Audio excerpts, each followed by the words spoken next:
Well, good evening, and welcome to Sweet Blessings, the Anna L. Brothers Show and Podcast, where we inspire, we encourage, and we empower you to live a blessed and fulfilling lifestyle.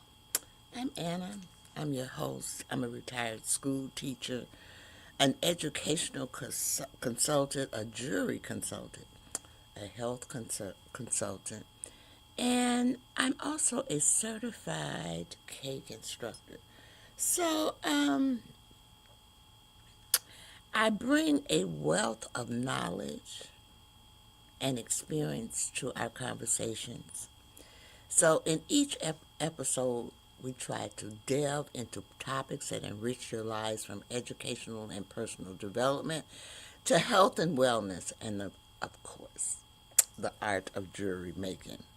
So this is done by me providing knowledge or workshops. Sometimes I have guest speakers who come on. So I'm just asking you to join me as we explore inspiring stories, expert insights, and practical advice to help you live a blessed and fulfilling lifestyle.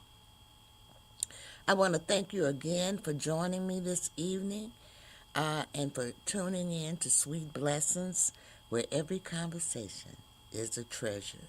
So let's get started. I'm starting a new series, and the name of this series is Joyful Educators Matter. Okay? And so I do want to say we're going to go to a commercial, but I just want to say this before we go to the commercial, and then when we get back, we'll be ready to get started. What happens when the people who are shaping our children's future begin to lose their joy? So, in this episode, we explore why educators' joy and sustainability are essential not for teachers, but for every child they inspire.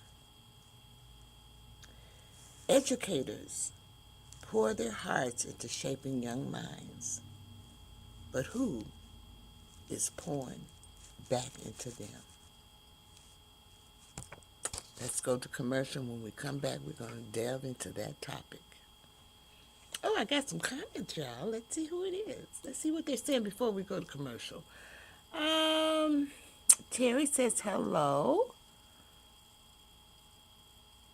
Oh my God, what school? I don't know what you mean by that, but okay. But anyway, let's go to commercial, and then we come back. We're going to delve into this topic. Remember, joyful educators matter.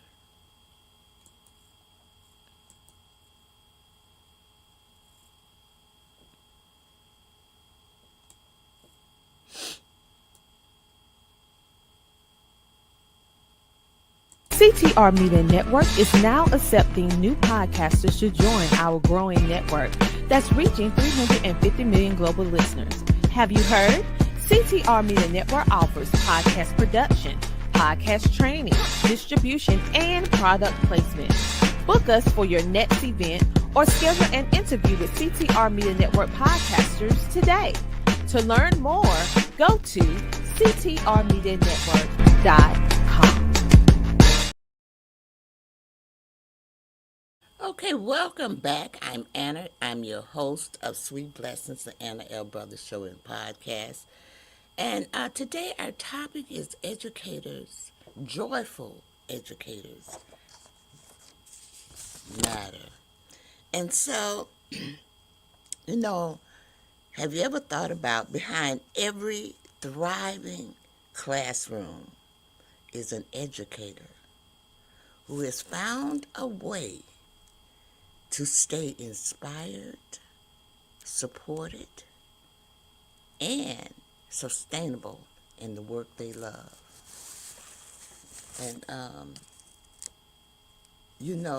that is so, so, so, so, I'm not, it is so important, Okay, because most times, anyway, let's go on.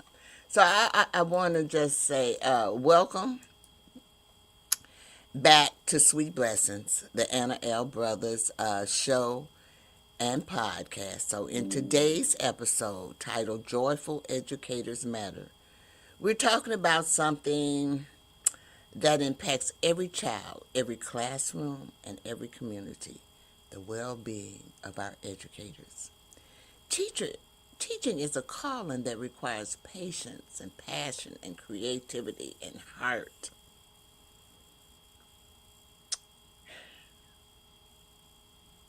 But for educators to continue inspiring young minds, they must also experience joy, support, and sustainability in their work. So today we'll explore why joyful educators make such a difference and how supporting them can help students flourish. So, as I told you before, I am a retired school teacher. I taught for many, many years, and basically my degree was in early childhood education. But I taught it all. I taught adults. I taught different subjects. I taught science. I've been, in administrative. I'm going to say that I have been an innovative teacher. So sometimes things happen that make us stifled. Okay. And I'm proud to say that I'm still working, even though I'm retired. I'm still doing some consulting for the state, and so I help other people try to motivate them and to show them as well. So I do have a little. I always got a little presentation for y'all. So let me bring it up because really and truly, I might be all over the place tonight, but joyful educators do matter. So I'm going to try to get to my notes because I got notes everywhere for this thing because this is my field, so I am just eternally grateful to be able to share some of the things that have happened to me in the course of this, and things that help you not to be burned out and all of those things. So let me see what I have here. Okay. Joyful educators matter. Educators need joy and sustainability because teaching is not only a profession, it's a calling that requires emotional energy, creativity, patience, and long-term commitment. When educators experience joy and sustainability or sustainable support, have a sustainable support system, they are better able to serve their students. And I think what they mean there, like when you're teaching, when you have that support system, because when you have a great support system and everybody is working, that's why I like I help sites to become nationally accredited. It helps them get grants and and things like that. It helps them get more money, but it's important that their surrounding, they're able to, not just the teachers, but everyone should be able to experience joy, and they should have a good support system. And if you notice, those schools that are being honored or those teachers that are being honored, they have that.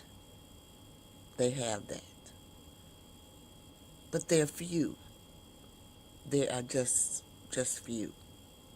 So as we move on, look at this. Every time I do this, I have that little thing. I don't know why it does that. It's probably gonna be like that on all of them.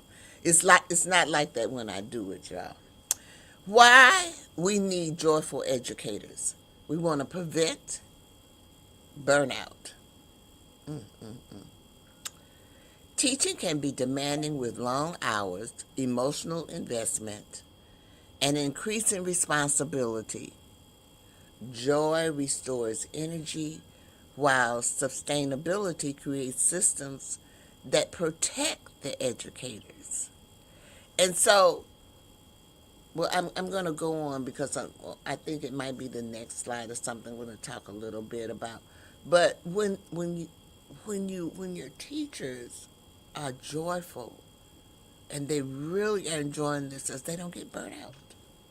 They're enjoying themselves. They're loving what they do. But unfortunately, in some of the schools and some of the systems, you have different personalities, and sometimes people just won't let you do your job, okay?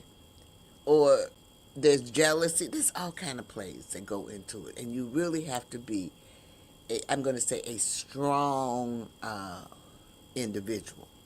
Now, myself, I taught in the public school system, but there's different teaching ways. Like I said just a few minutes ago, that I also help daycares get their national accreditation. So it's a different type of teaching, but it's teaching. So when I say that we are educators, we all are educators. It doesn't matter whether we're a parent or whatever. We are educators. But tonight, what I'm talking about is those who are handling your children, and they need help. Sometimes they need help. It's not just the school system, but the parents need the help as well. It's not. It's a team. It's a team, y'all. It is a team. So when you have that, guess what? It improves the student's outcome. Students learn best from teachers who are engaged, enthusiastic, and emotionally present. When educators feel joyful and supported, they bring more creativity, patience, and passion into the classroom. Now, I'm going to say that, I was fortunate as a teacher because I experienced quite a few different types of programs. I did not start off being the traditional teacher where you have the classroom setting and all of that. I had a classroom, but I started off teaching motivational language arts. And motivational language arts was a program for 7th and 8th graders. Remember I told you I taught everything. Who were 2 to 3 years behind in their reading and math scores.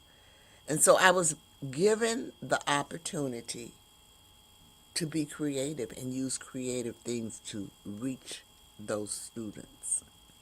Now, this was early on in my teaching profession.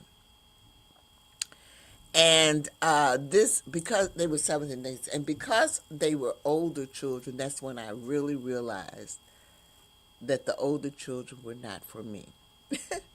Not that it's just that I felt like you get a little bit more involved emotionally with them as opposed to the babies. So my degree is truly in early childhood education, but I do have endorsements and stuff so where I can teach other things as well. So just keep in mind, when your teachers are joyful, it improves the students' outcome. And guess what? It supports long-term careers. Many educators leave the profession within the first 5 years due to stress and lack of support. Sustainability helps educators maintain balance, manage workloads, and stay in the professional mode longer. it's true that many, and I'm going to say that I believe it is due to stress and lack of support, but I'm also going to say lack of knowledge. And I don't mean lack of knowledge as far as education, but I'm going to say lack of knowledge as when it comes to discipline. Because the first thing that you must accomplish as a teacher is discipline. And that is one of the things that they do not teach you in school. They don't teach you classroom management and how you handle your class. And that's why I believe many educators leave the profession within the first 5 years. Yes, they're stressed because they don't know what to do and how to do it. So you basically have to come up with your own methods. And that's where that creativity comes into play. But keep in mind, you all, that what we're trying to build and support is long-term careers. We want our children or our babies to have long-term careers. And they can have that if they have educators who are joyful. So keep that in mind, because it's not only that, but also they have to battle with parents as well. I don't know why. It's all different types of parents. I'm retired now, but I can say that there's all different types of parents. You get those parents that are going to support you. You get those parents that are very critical of you. You get those parents that don't understand the system at all. You get those parents that think that you are a miracle worker, So, like I said, they're all different types of parents. And most people don't know how to deal with that as well. And so they don't have the knowledge and things like that to do that. So we're going to take a brief break now and go and have a commercial, and then we'll be right back. Oh my goodness, the mailman came. I hope my sweet little thing cookie's in here. I just hope it's in here. Let me see. Let me open this up. That's it. That's it. Sweet little thing cookie. That sweet little thing cookie. Oh, I'ma have me a ball now. Let me just get this right here. Little thing cookie. That sweet little thing cookie. Oh yeah. I finally got my cookies. This sweet little thing cookies. Oh yeah. I'ma have fun. This package kinda big though. Man, it got a lot of cookies. Oh yeah, this the best day ever. I'm trying to tell you, I got my cookies, and I'm gonna eat these cookies, and ain't nobody gonna stop me. Wait, what? Marie, what you doing, man? You can't have those cookies right now. I'm sorry, we about to eat dinner. Once we finish dinner, then you can have those cookies. Go ahead, put them up. Go ahead, put them up. Are you serious, bruh? I got sweet Lestain cookies, and now I gotta wait for dinner? Fine, can I at least look at the cookies? Thank you. Oh my goodness, I have waited all this time now. I gotta do all this. Fine. Oh yeah. I got my hands on some sweet Lestain cookies. But I can't eat them right now because bruh talking about I gotta wait to dinner. Okay, I'ma do that. But once I finish that, it's gonna be on, y'all. Oh my goodness, the mailman came. I hope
and my classroom would be on their best behavior.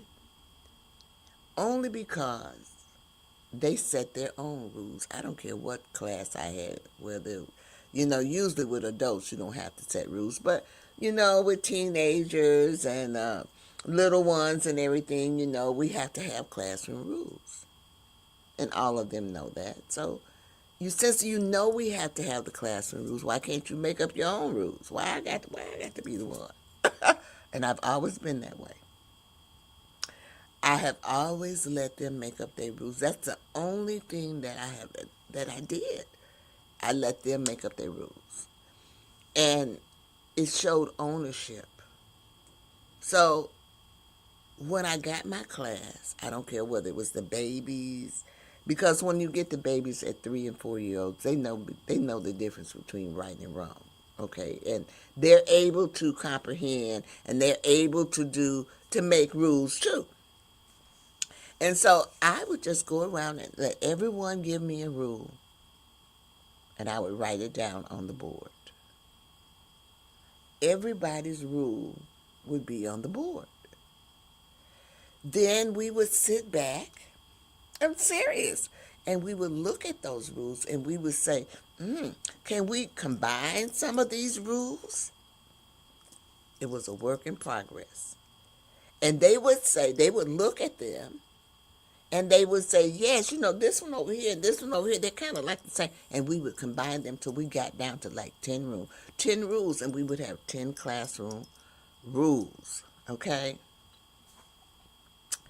So after we have developed our rules, and I tell them that I'm going to post these rules so everybody can look at them. It doesn't matter whether they're 3 or 4, they can't read, but word recognition is there so that they can.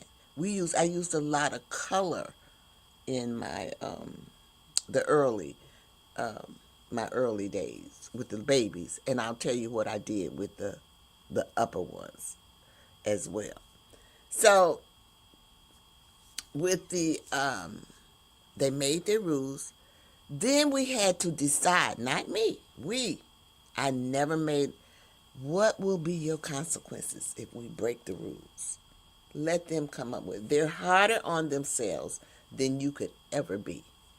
And they're gonna, that's why they retaliate at school. Because you've given them some rules. Let them make up their own rules. And then let them make up their own consequences for their rules when they break them. And baby, believe me, they're not going to break. Because the other students going to say, ooh, that's not what we're supposed to do. They're going to do that. I don't care if it's the babies or the other ones. And I'm going to tell you, I could be absent. Okay, now, I did give them chances, you all. I did not. I wasn't a mean teacher. I gave them chances. So with my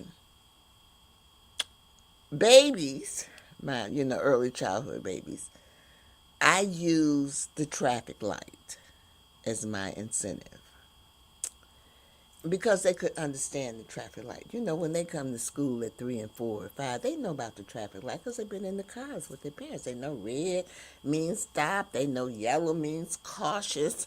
They know that green means go. And so I made a traffic light. And I made clothespins to put on the traffic light.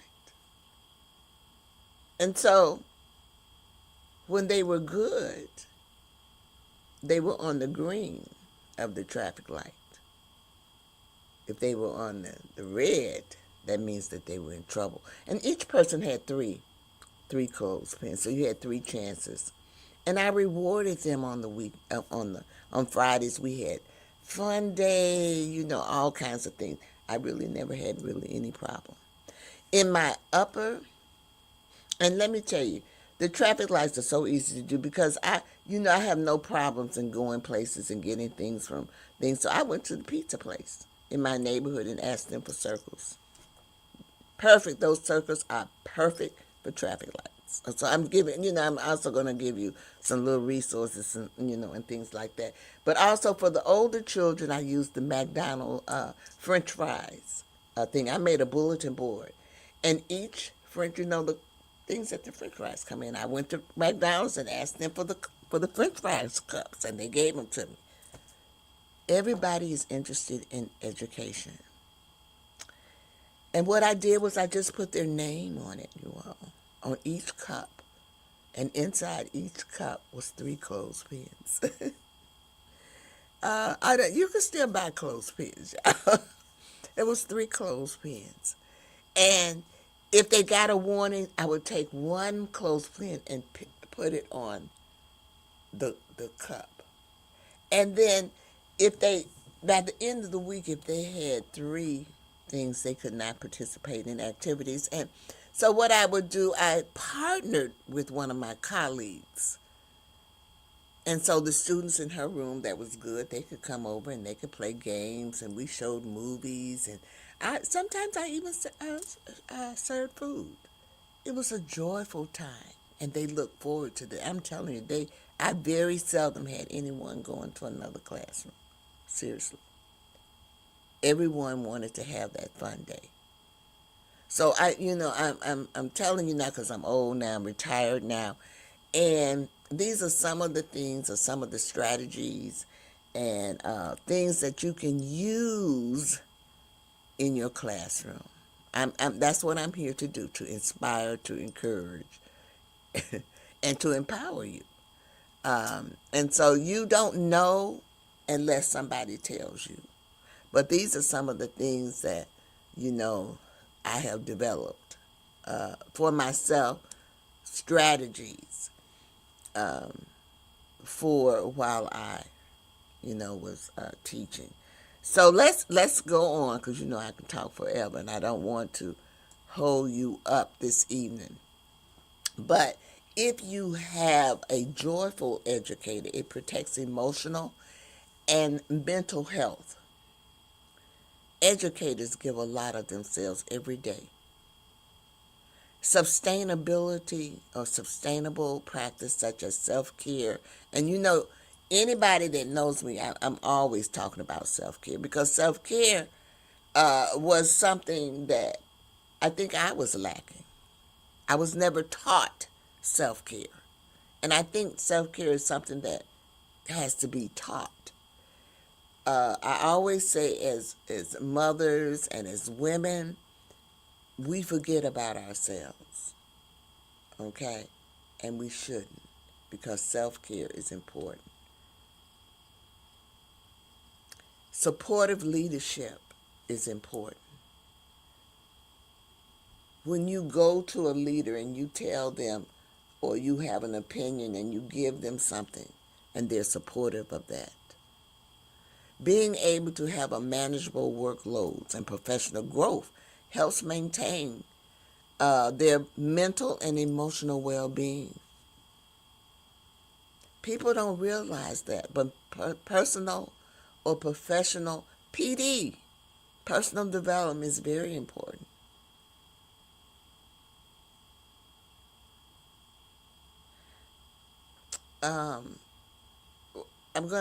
My mother was a reader. Everybody in my family is a reader.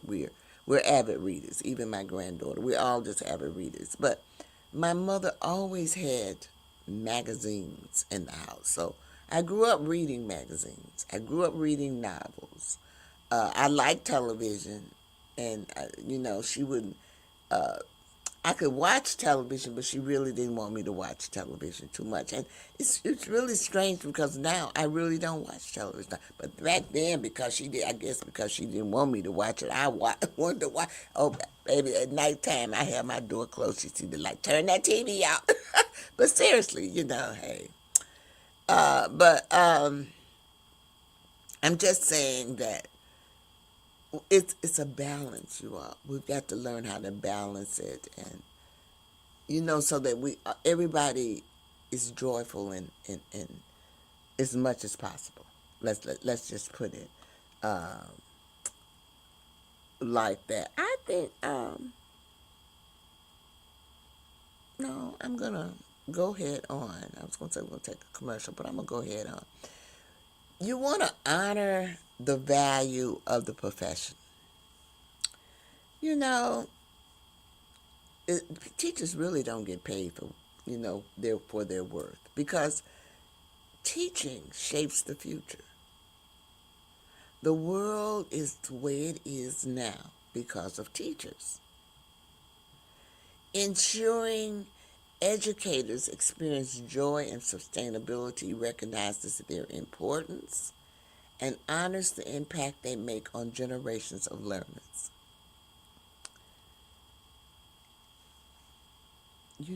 I can tell you all that I can remember those teachers that affected me. I can remember, I'm in my 70s, y'all. I'm going to tell you how old I am. But I'm in my, and I can remember the names of those teachers who impacted me.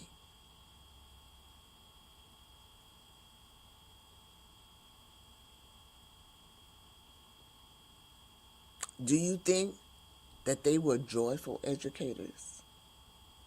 I do. I think that they made me a joyful educator.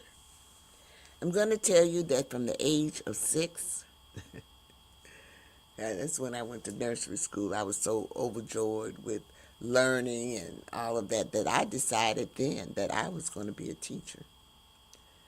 So at that tender age then, going to nursery school or kindergarten, the beginning of kindergarten way back then, I decided that I was going to be a teacher, and lo and behold, that's what I became. I set my goal, and I worked toward that goal.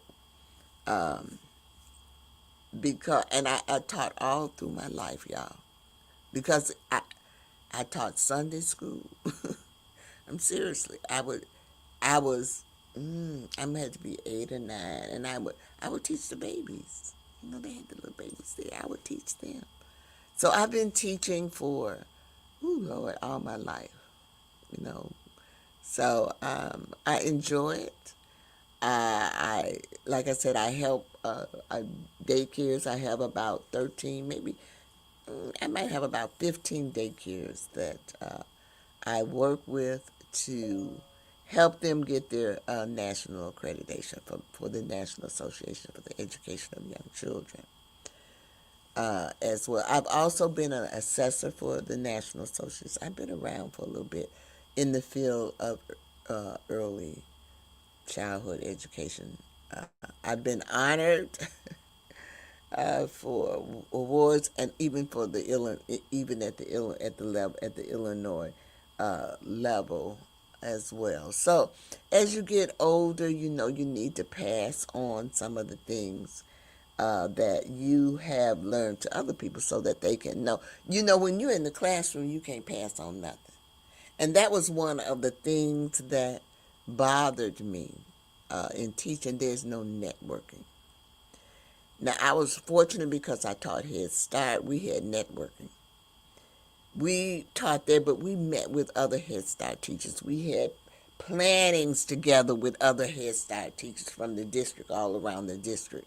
And so, but in the regular situation, there is no networking. Even in the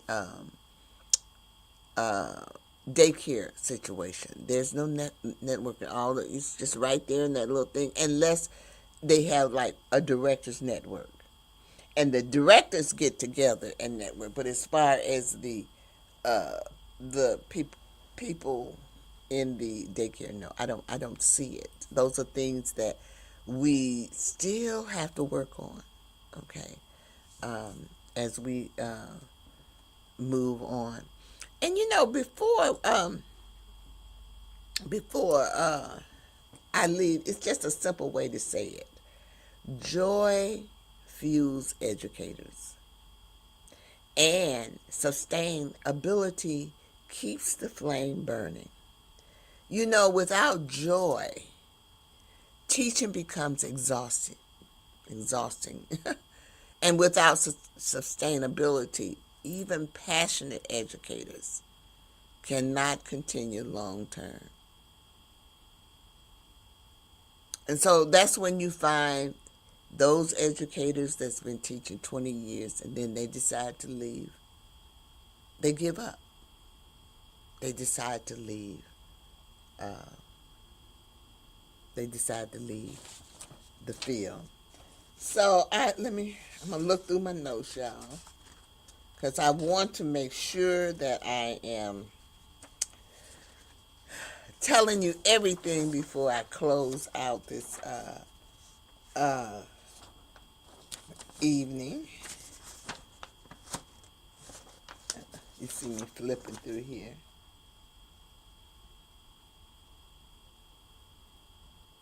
Okay.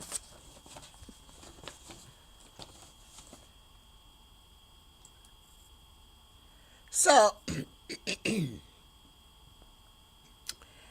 let's look at the summary of what I've talked about this evening. Supporting educators is not just about improving classrooms. It's about strengthening the future. When teachers experience joy and sustainability, they inspire the next generation to dream bigger, learn more, and believe in themselves. Remember what I just told you. I can still remember the names of the teachers that had inspired me. And I am 70 years old now. Plus. Okay.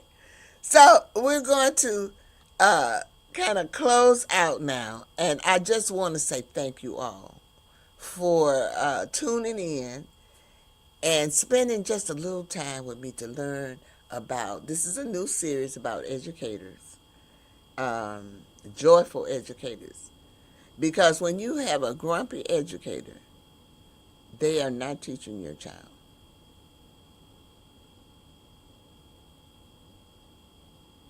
They do not like their job.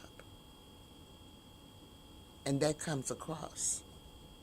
Not just to the children, but to everyone. So I want to again thank you. And I hope in some kind of way that this has inspired you. And I'm also hoping that in some kind of way, this has encouraged you.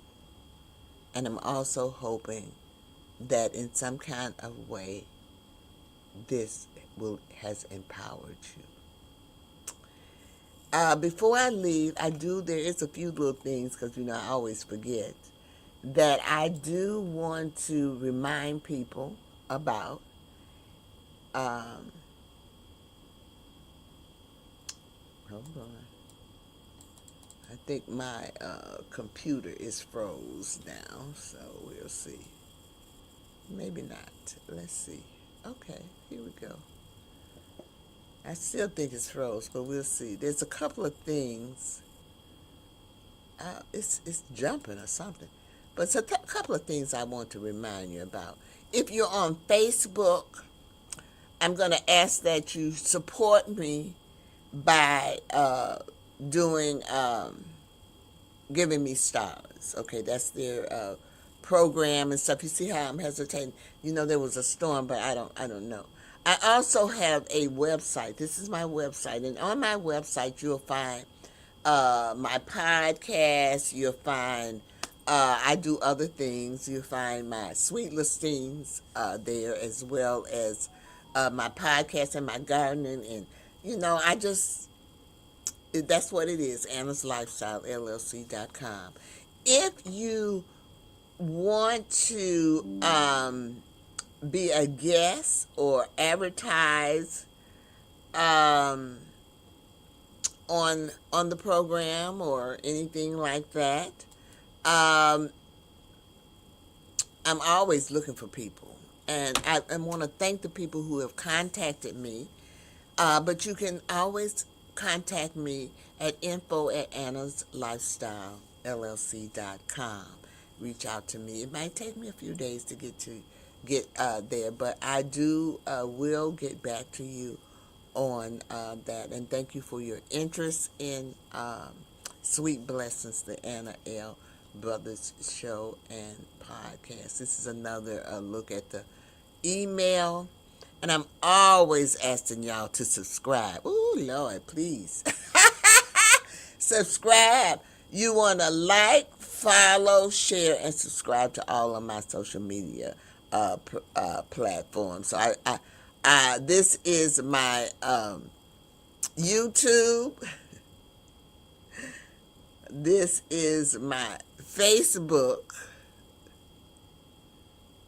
And I do have Instagram. I don't see it right now. Okay. So we're going to close out. And I always close out with my 3 L's. So after I do my 3 L's, well, before I do my 3 L's, I do want to do an announcement. I do have a book coming out. Hold on, I can get to it. I'll show it to you.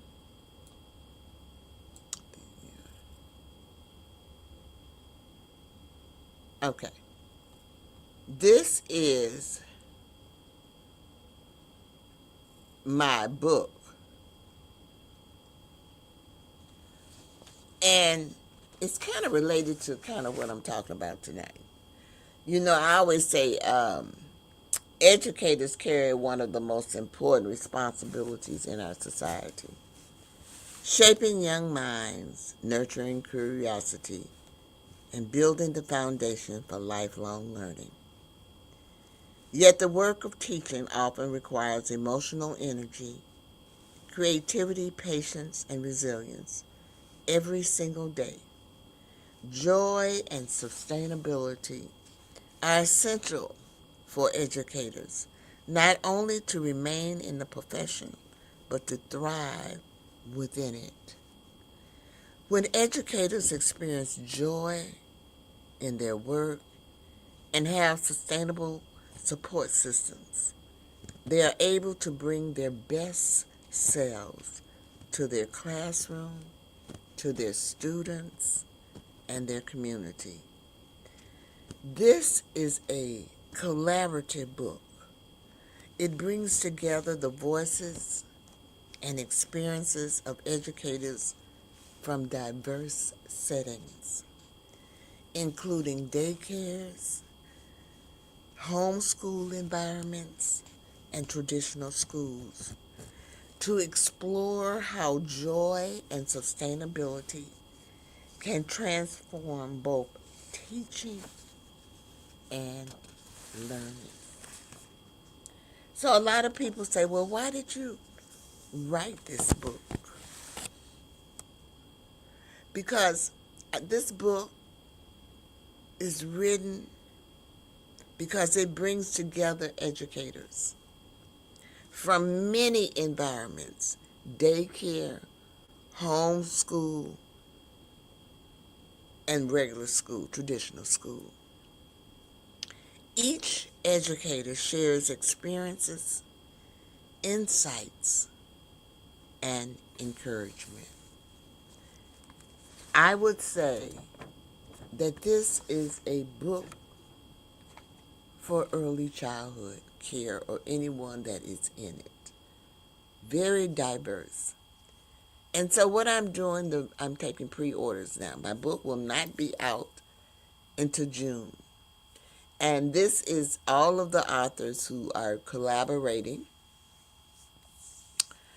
in this book.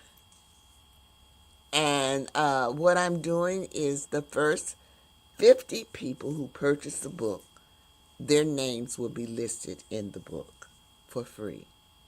So I'm just putting it out there. If you are interested in the book, purchasing the book, hold on. This is the, where you can purchase it. Let me put it up here real quick. www.childcarejourney.com, Anna, and you can purchase the book there. And the book is $25. Okay, $25. So I wanted to let you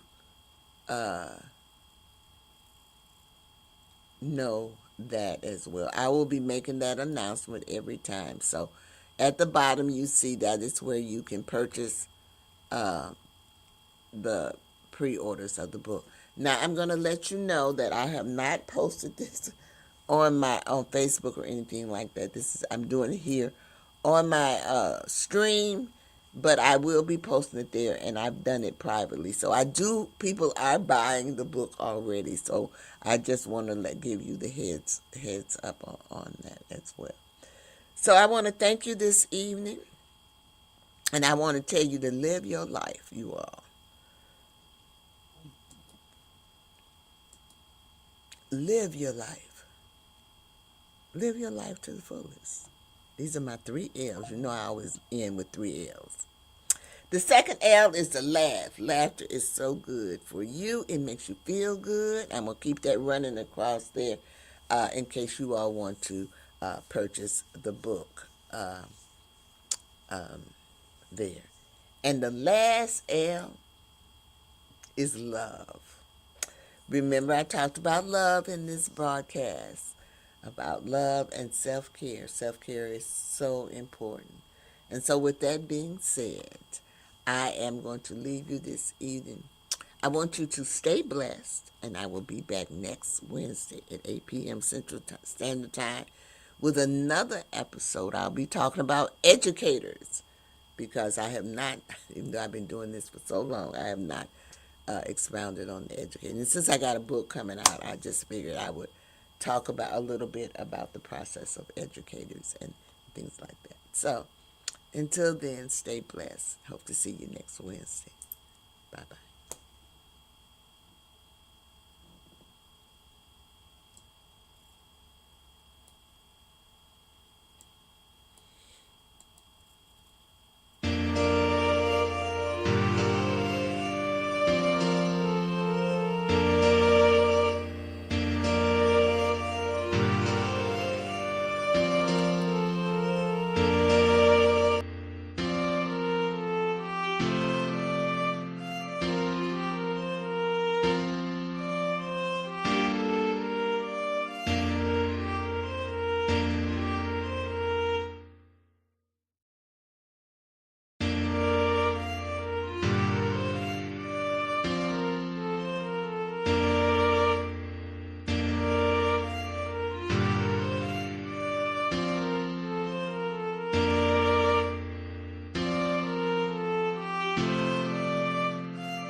Sweet blood.